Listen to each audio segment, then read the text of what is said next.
And we have queued up here is David Levine. David Levine is an elections integrity fellow.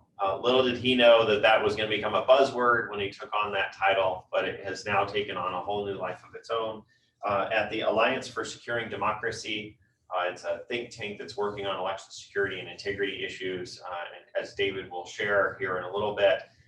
David happens to be a DC native, but I think a few of you may recognize him from past election conferences.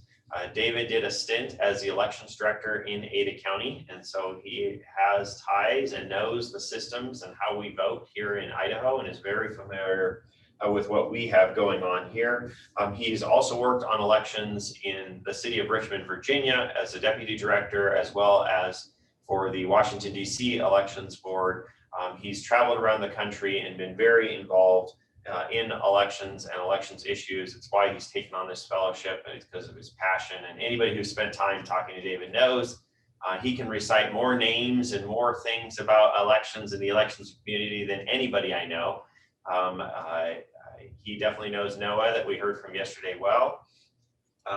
Also, he has had the opportunity to observe elections overseas. Even while he was serving with us, he spent a week overseas observing and monitoring elections elsewhere. It certainly is his passion. And so we're fortunate to have David today to talk to us about the state of elections and what they're seeing in terms of both securing them, but also building trust, kind of building off of some of the themes that we heard from yesterday. So David, thank you very much for giving us some of your time and being able to join us and being back at one of the Idaho Elections Conferences, someplace you didn't necessarily know you'd be back at. So welcome this morning, David. Phil, thanks so much for that kind introduction. And thanks so much for having me at this conference. This is really a wonderful opportunity and a privilege and a joy to be here. I had a wonderful stint and a time working in Ada County, not only under Phil's leadership, but with some of the terrific folks there at Ada County, including, of course, Mitch Lang, who gave that wonderful poll worker presentation before. And so I'm thrilled to be here. Some of this, admittedly, that I'll be talking about today, I'm sure complements some of what you heard, to Phil's point, from Noah Pratt's yesterday. Some of this probably won't come as much of a surprise because, frankly, I think Idaho, does a lot well. It's worth noting, that there was a 2016 report that was done that rated Idaho as second in the country in terms of its conduct of elections. And so, some of the things I'm going to talk about today when I speak about election resilience and trust are going to be things that Idaho does. I'm also going to suggest some things or talk about some things that Idaho does not do. And, I don't expect everyone, certainly I don't expect everyone, potentially not even most folks, to agree with all the ideas I put forward, but I look forward, to both sharing some of the thoughts I have as I've been thinking about these issues from my current perch and welcoming your questions and feedback as we get into them. Just briefly before I get into the presentation, let me tell you a little bit about the Alliance for Securing Democracy and my current role with the Alliance for Securing Democracy as an Elections Integrity Fellow. I think it's worth stepping back and noting that democracies around the world, not just in the United States, are under assault. I think many folks here are familiar with efforts by Russian-affiliated actors to interfere in the 2016 U.S. presidential election, as well as efforts by, as an example, both Russian-affiliated actors and Iranian-affiliated actors to try and conduct foreign influence campaigns to try and undermine voter confidence for the 2020 election. But frankly, these kinds of efforts predate efforts in the United States. And just to give one example, there were Russian-affiliated actors that tried to do some of these same kinds of things that you've seen here in the United States to Ukraine in their 2014 elections. And so democracies around the world find themselves under assault. And one of the things that I've seen from my perch is that there are concerted efforts by malign actors to undermine democratic processes and erode democratic institutions that are a foundational threat not only to the United States, but its democratic partners throughout the world. And we've seen external threats from authoritarian governments like Russia, China, and Iran that have also, frankly, coincided with internal challenges from domestic actors to try and weaken democratic norms and institutions. And that, of course, was particularly the case in the 2020 presidential election. And we at the Alliance for Securing Democracy believe that citizens across the ideological spectrum must unite in trying to uphold democracy's foundational principles and countering authoritarian efforts to try and exploit discord and undermine our institutions. ASD itself is a nonpartisan transatlantic initiative that's housed within the German Marshall Fund of the United States. And what we focus on is developing comprehensive strategies to deter, defend against, and raise the costs on autocratic efforts to undermine and interfere in democratic institutions. And we say autocratic efforts because we want to include not only foreign efforts to interfere in democracy, but domestic efforts as well. It's worth knowing that we have staff in Washington, D.C. and Brussels, and that we bring together experts on disinformation, right, which many of you know all too well, unfortunately, in the 2020 election, malign finance, right, efforts by foreign actors to try and pour money into our system to unduly influence our elections, emerging technologies. Some of you may have heard, for example, about efforts by China to try and make sure that 5G technologies that are adopted are adopted, courtesy of China and national security implications there, as well as election integrity and cybersecurity. And one of the things that we try and do is collaborate across those kinds of stovepipes and develop cross-cutting frameworks to try and make sure that democracies are as secure as possible. As the Elections Integrity Fellow, I serve as the expert on the conduct of elections and their vulnerabilities to interference. And this includes assessing vulnerabilities to election infrastructure, administration, and policies. It includes developing policy recommendations and conducting public outreach, right, on any analysis and recommendations that ASD does. And I also engage with election officials like you all to help raise awareness on threats and recommend legislative and technical mitigation measures.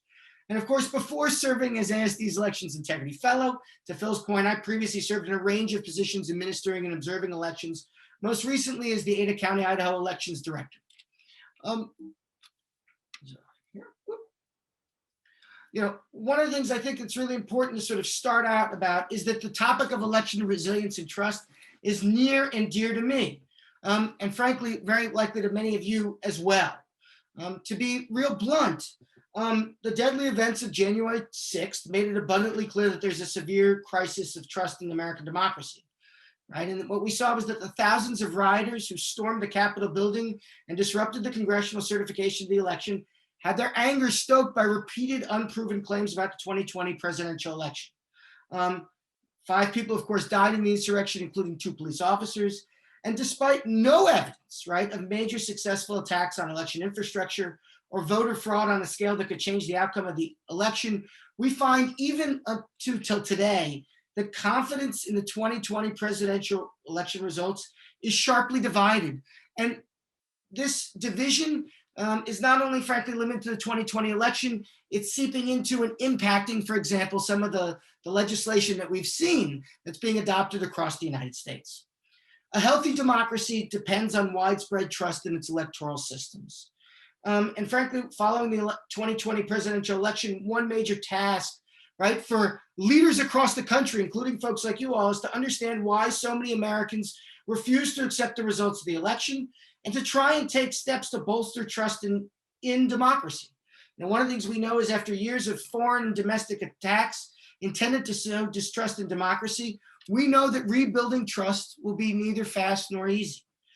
Earlier this year, a colleague of mine and I urged the President Biden, to issue an executive order establishing a presidential commission on election resilience and trust.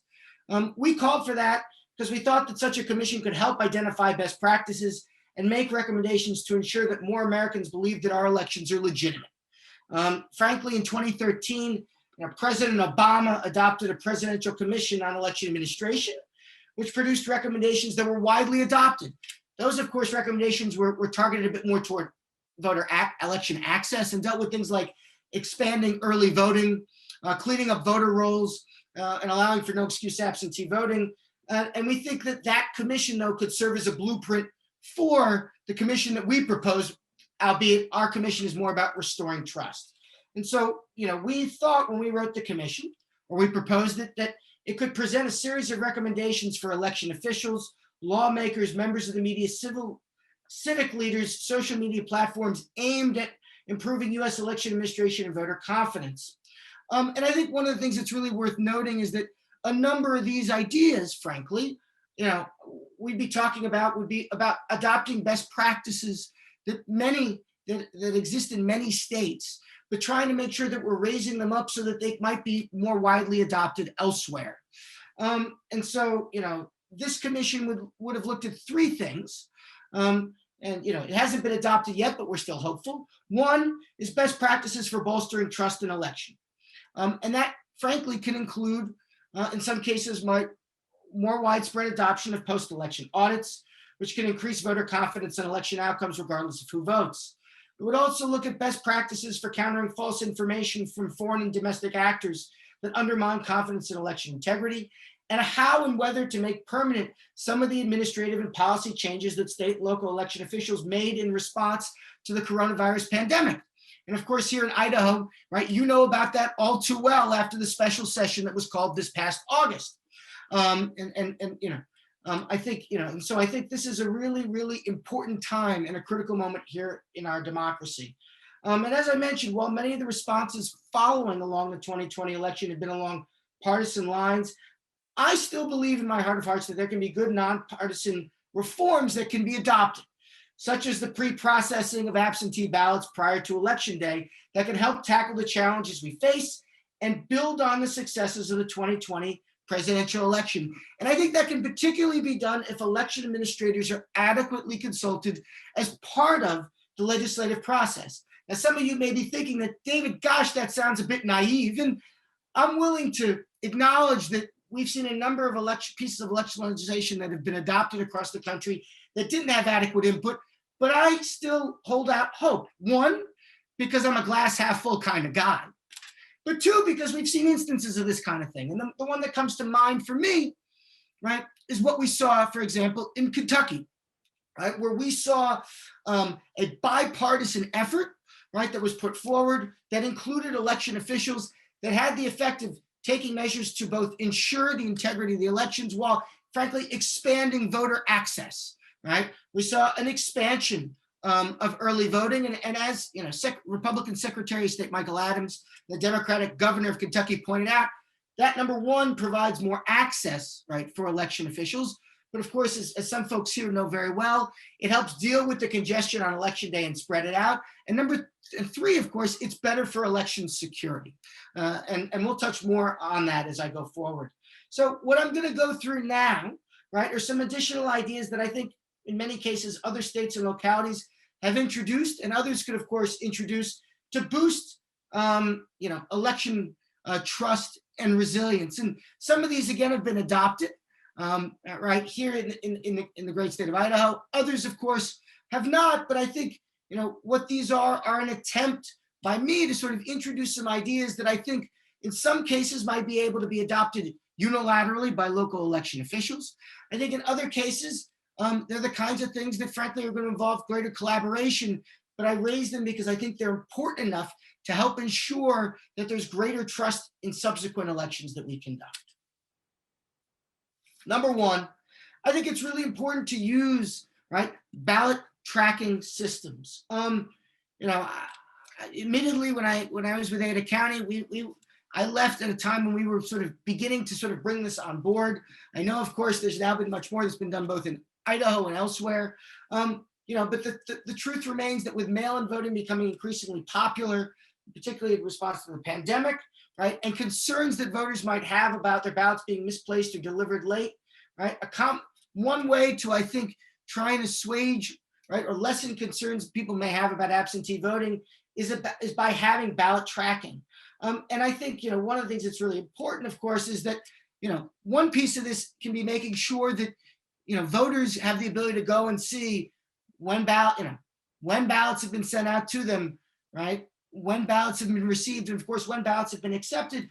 But I also think that other things can be done as well. And, one of the things that we've seen in some states like Colorado is that voters can in fact receive, right, proactively notifications on their phone, via email or by text, right, about the status of those ballots. And, I think that, this is the kind of thing that can be done that hopefully for those who have concerns about vote by mail, right, can give some folks some greater comfort in knowing that there are things that they can do to be able to make sure that their ballot, right, gets correctly cast and counted. The other thing that I think is also, makes this really important is that this ballot tracking system allows not only voters but election officials to see if there are any potential problems that may exist, so that if necessary, they can intervene and help ensure that a voter is able to cast a ballot. The next thing that I think is worth noting, which again many people know, is that if budgets and when budgets allow, I think it's important to update, right, and purchase, update outdated voting machines and purchase new equipment. And I think that can be important to boosting voters' trust in the election process. I think it's not news to many folks here, but unlike voting machines used in past eras, right, technology continues to change rapidly, right? And no one, of course, expects a laptop to last for 10 years. And of course, while many of America's voting machines today debuted in the 21st century, there is still a significant number of them that were designed and engineered in the 1990s. And while it's impossible to say how long any particular machine will last, there's widespread agreement that the expected lifespan for core components of current voting systems is somewhere between 10 and 20 years, and in many cases closer to 10. And so, one of the things we know is that older voting equipment increases the risks of failures and crashes, which can lead to long lines and voting machine errors on election day, right? And problems can only get worse, right, the longer we wait to replace them. And so, I think this underscores the notion that as budgets allow, this ought to continue to be a priority. I think another thing that's really important, right, is that states should be looking at, in conjunction with the local election officials in monitoring and auditing voter registration databases. As folks know, right, voter registration database security is a key component of secure and smooth elections. And of course, that got a lot more attention for those of you who don't administer elections, right? Following the 2016 US presidential election, when, of course, the US intelligence community, right, discovered that Russian affiliated actors in many cases tried to interfere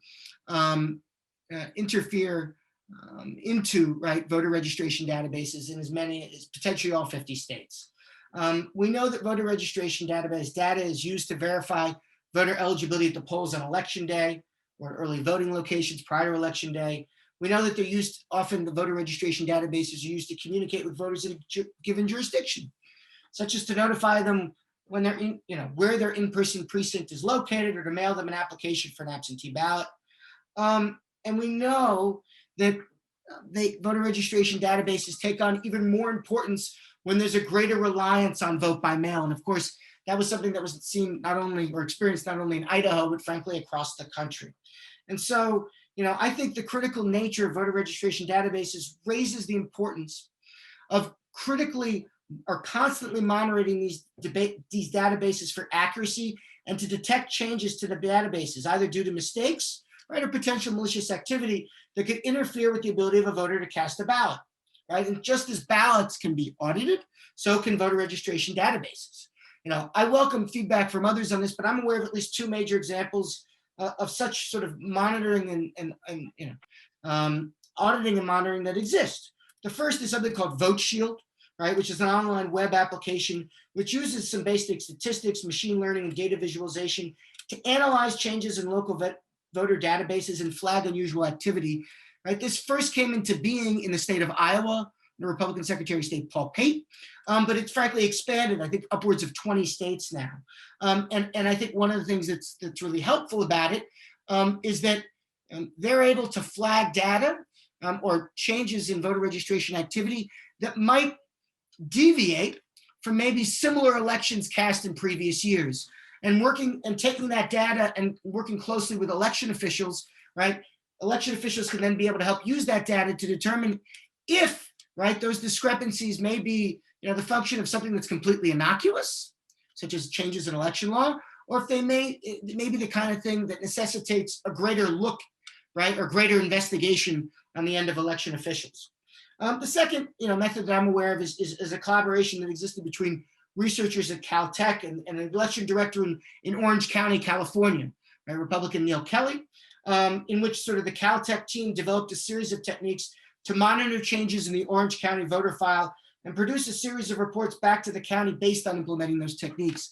And again, it's a similar idea, right? You know, in the run up to election, as well as going forward into election day, you again have the ability to see if there are any changes that are occurring to your voter registration database that may be different than you've seen in previous similar elections. You know, suddenly you're seeing tremendous numbers of voters that are, for example, updating their names, and it looks dramatically different than before. Is that the kind of thing that there's an easily, you know, an easy explanation for that, or is there something again that's worth taking more of a look? So the next thing that I, want to touch on, which again, I'm sure I'll draw, a couple chuckles about, but I think it's worth touching on, is being able to bring on, if possible, right, disinformation experts. And, one of the things prior to the presidential election was that, as an example, was Connecticut Secretary of State Denise Monroe was concerned about disinformation campaigns on social media, much like, right, those of you here. And she understood, like those of you, that such campaigns could confuse and suppress voters. And so she hired a disinformation expert to report and correct disinformation, right, particularly from foreign actors in real time. And I think, if the budget exists, this is really important because as those of you here know, right, election officials have an ever-growing list of responsibilities. And so hiring such an effort can help alleviate some of the stress. As we saw in 2020, right, false information about elections legitimacy can be just as big of a problem, frankly, as hacking into computers. And being able to debunk false information and making sure that voters have the facts is one of the best techniques and tactics we have to counter disinformation operations and influence operations. And so, I think one of the things is that, as you all know, is that mis and disinformation that gains significant traction can not only undermine confidence in the integrity of elections, but again, serve as a basis for future election legislation or efforts that make administering elections more difficult. One of the, the next things that I think is worth knowing that I put up here is having voting occurring over a longer period of time.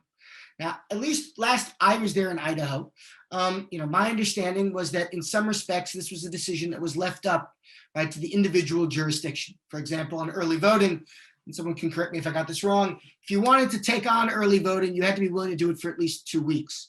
And there are obviously some budget implications.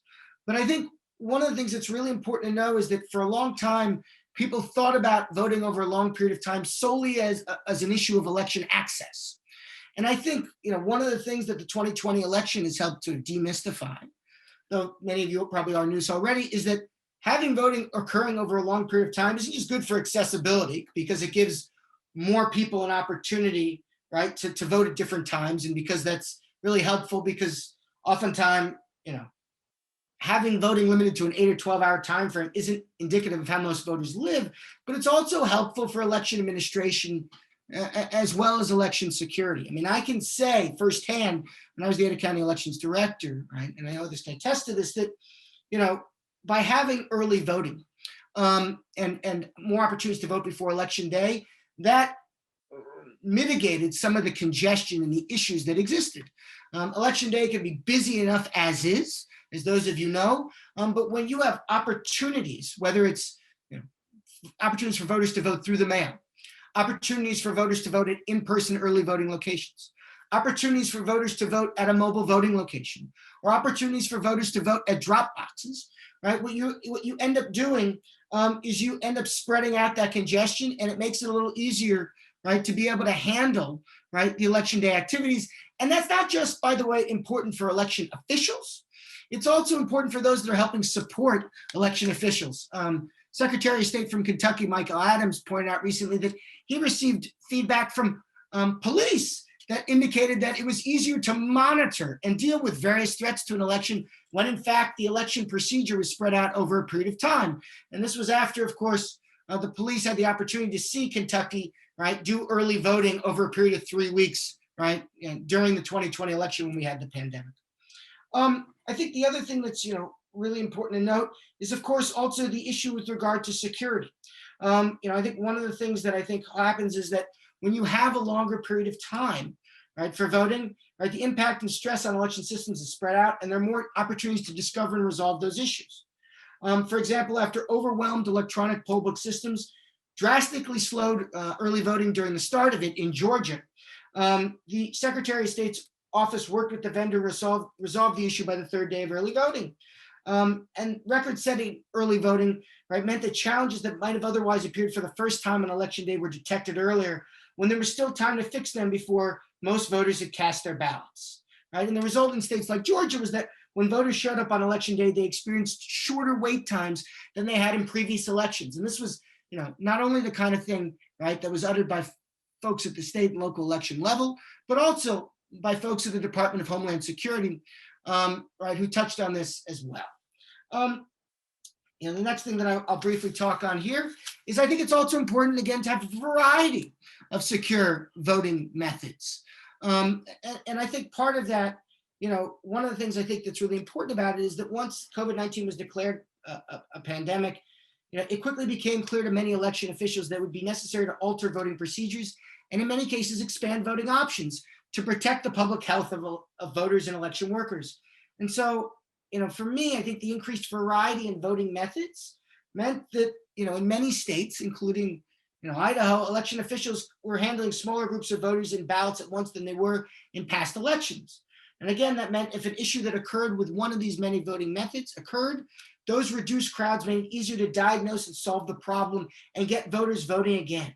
And this also is important for voters because they have more alternatives to vote if they don't want to wait for an issue to be resolved. And so,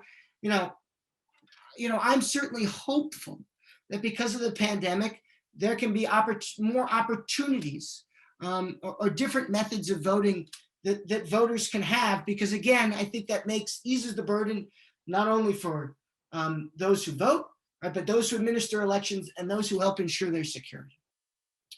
The next thing that I want to touch on is being able to engage on post-election audits. I'm firmly acknowledge that this is a bit touchy. I know that the vast majority of states, right, require some type of post-election audit, right? And Noah Pratt's, I'm sure, touched on this as well, because it can help guard against errors and manipulation.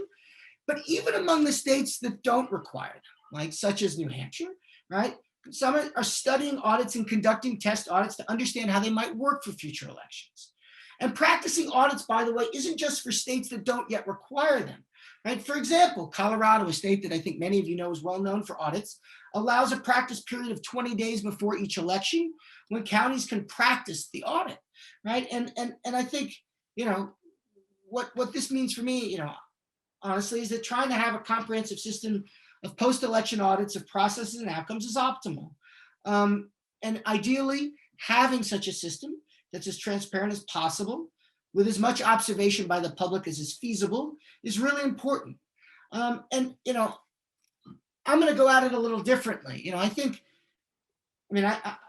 do think that it's, having samples of ballots and comparing their contents to the expected results can help ensure the accuracy and security of the vote and should increase the confidence in the election outcomes. But I want to break it down and I think even more basic than that.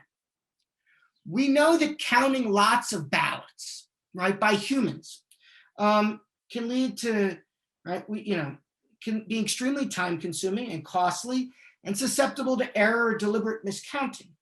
We also know, right, that if voting equipment, whether it's the hardware or software, experiences trouble, right, that a post-election audit can help, right, catch and rectify the mistake. And so for me, right, election audits, right, a situation where you have all of your ballots for an election being tabulated electronically, but then you have samples of them, right, being reviewed by humans after the fact, strikes the right balance, because it helps make sure that any issues with the voting technology can be caught, while on the other hand, right, getting away from a situation where you're having, humans counting large numbers of ballots that quite frankly might lead them to make mistakes.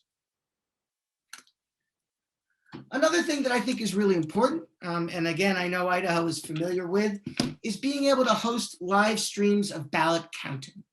I think this is really important, because I think it is again another way to build on the success of the 2020 election by trying to be more transparent with the public.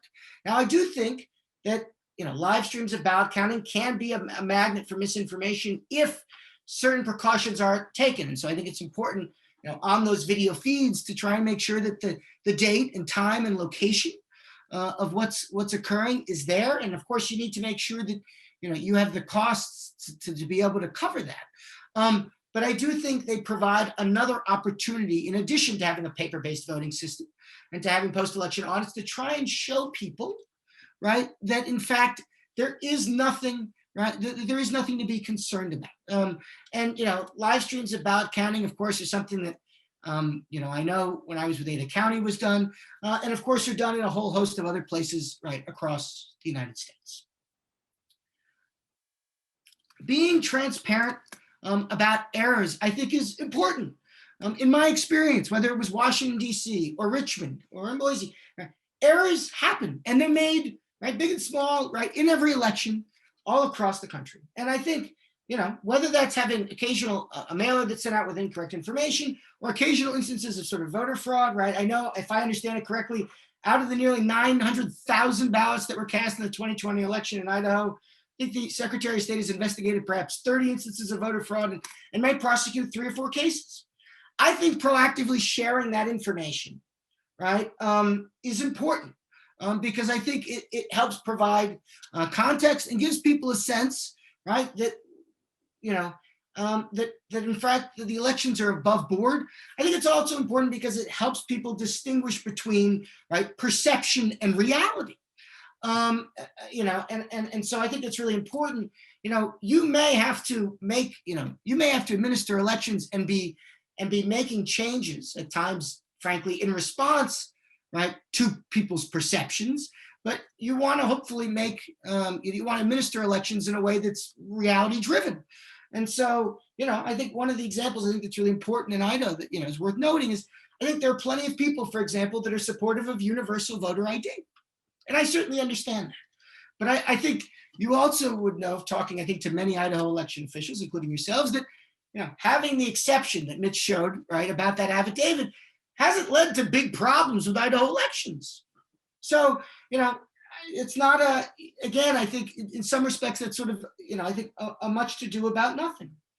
I think the next thing that I think is, another possibility that can be really helpful and important, right, is being able to display election results clearly.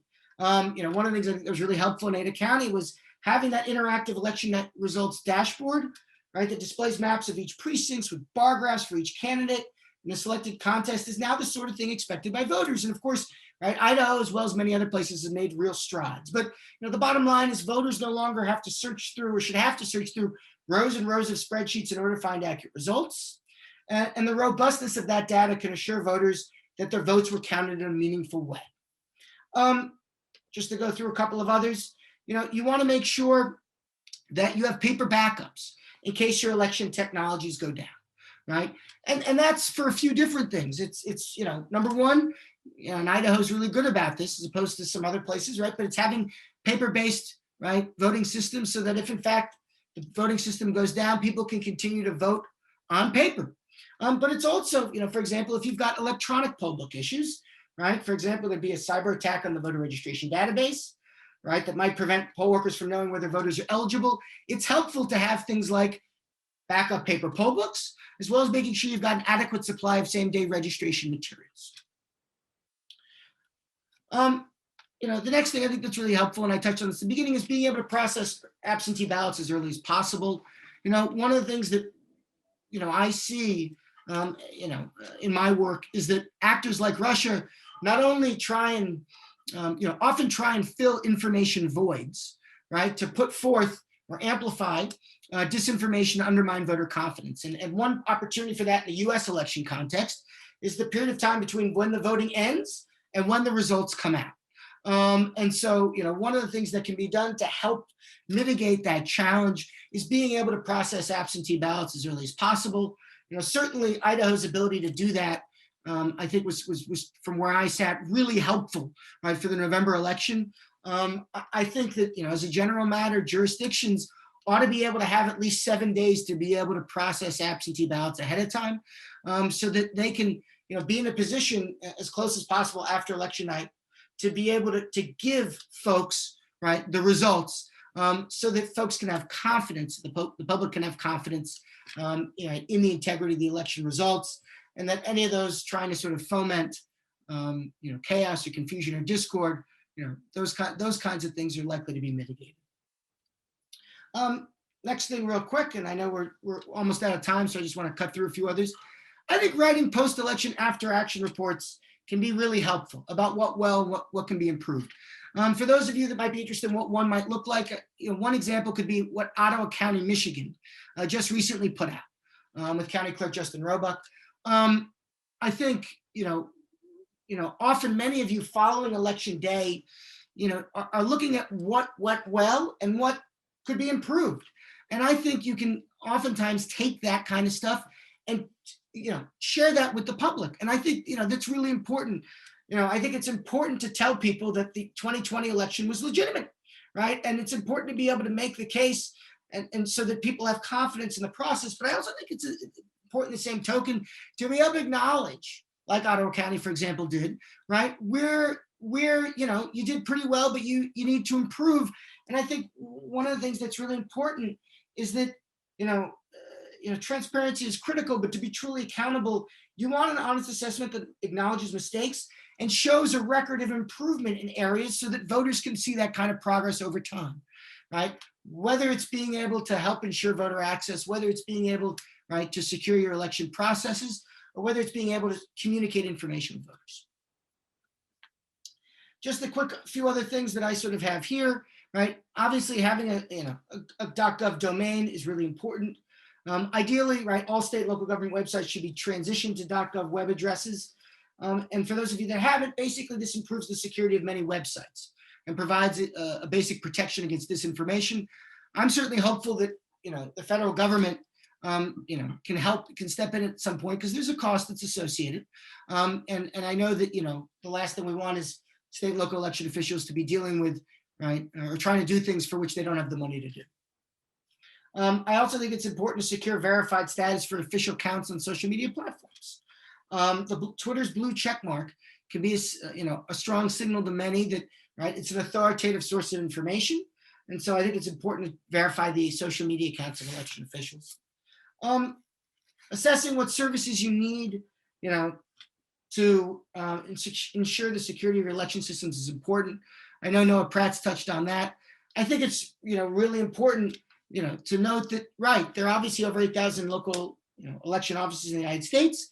And that I think for folks like myself and others, we recognize, right, that in many cases, having the personnel and resources to sort of, to meet the growing risks to our election systems can be really challenging.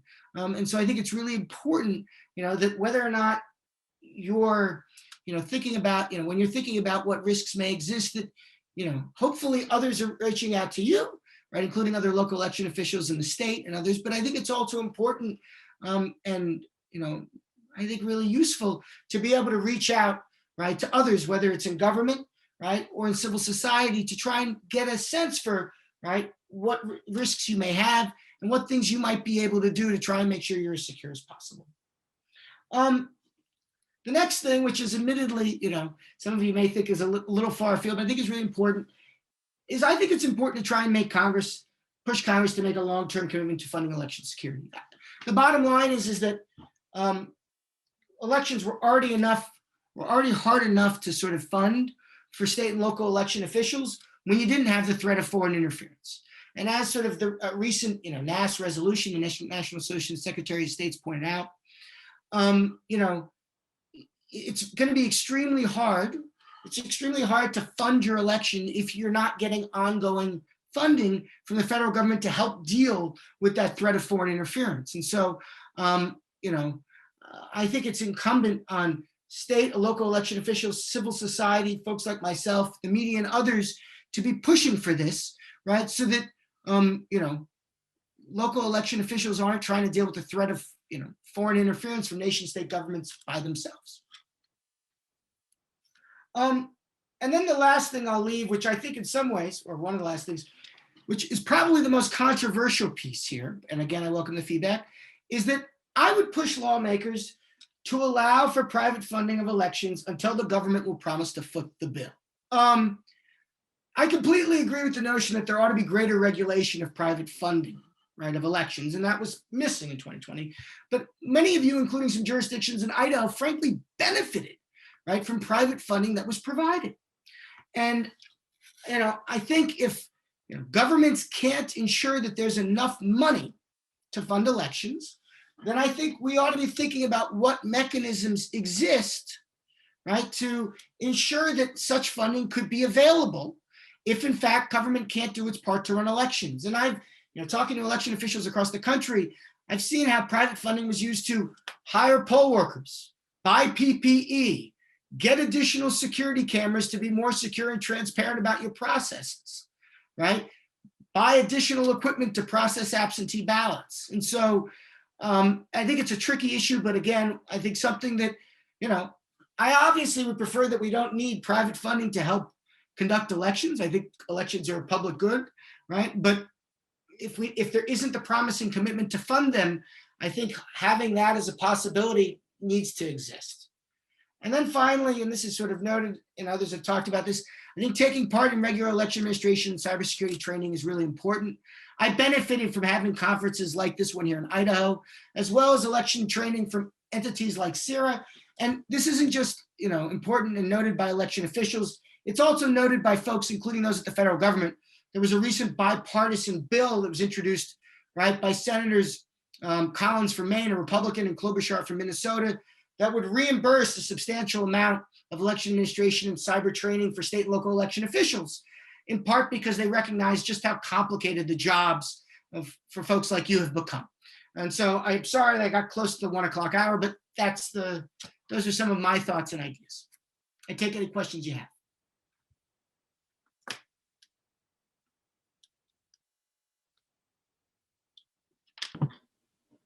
Thank you, David. If anyone has any questions for David, please take advantage of the chat function.